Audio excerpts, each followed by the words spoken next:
পাবনা কুষ্টিয়া সীমান্তবর্তী পদ্মা নদীতে টহল ডিউটির সময় সন্ত্রাসীদের অতর্কিত হামলার শিকার হয়েছেন নৌপুলিশের সদস্যরা। এতে পাবনার ঈশ্বরদীর লক্ষ্মীকুণ্ডা নৌপুলিশ ফাঁড়ির ইনচার্জ সহ ৫ জন সদস্য গুলিবিদ্ধ হয়ে আহত হয়েছেন। মঙ্গলবার দিবাগত রাত আনুমানিক ১:৩০ থেকে ২টার মধ্যে কুষ্টিয়া জেলার হরিপুর এলাকায় পদ্মা নদীতে এই হামলার ঘটনা ঘটে। আহত পুলিশ সদস্যরা হলেন লক্ষ্মীকুণ্ডা নৌফাঁড়ির ইনচার্জ খন্দকার শফিকুল ইসলাম, পুলিশ সদস্য ইনামুল হক, শাহিনুর হক, নাজমুল হাসান এবং মানিক মিয়া। ভোরে আহতদের পাবনা জেনারেল হাসপাতালে ভর্তি করা হয়। হাসপাতাল সূত্রে জানা গেছে, আহতদের মধ্যে একজনের চোখে গুরুতর আঘাত থাকায় তাকে উন্নত চিকিৎসার জন্য রাজশাহী মেডিকেল কলেজ হাসপাতালে স্থানান্তর করা হয়েছে।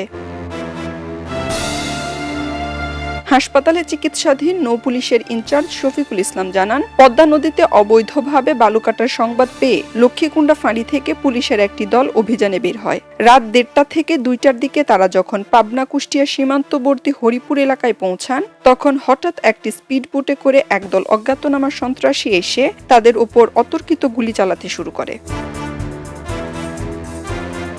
পাবনা জেনারেল হাসপাতালের অর্থোপেডিক বিভাগের আবাসিক সার্জন ডক্টর হাসানুজ্জামান টুটুল জানান, গুলিবিদ্ধ অবস্থায় ৫ জন পুলিশ সদস্যকে হাসপাতালে ভর্তি করা হয়েছিল। তাদের মধ্যে ২ জনের শরীর থেকে গুলির পিলেট বের করা হয়েছে। বর্তমানে তারা সবাই আশঙ্কামুক্ত আছেন।